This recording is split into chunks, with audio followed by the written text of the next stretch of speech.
En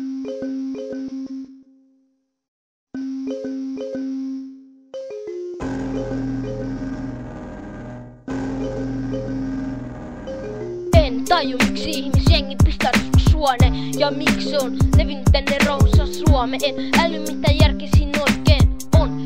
Vois vaan kuulla depadella, ei kiellä vähän aikaa. Ei siinä oo mitään teka varsinkaan kun jengi vaan daja. Mut ei pitää varmaan kukaan muu mun ikäinen snai ja tappu. Jos joku ottaa tän kriittisesti, miks ne kettyy tai hikisiä huumeita?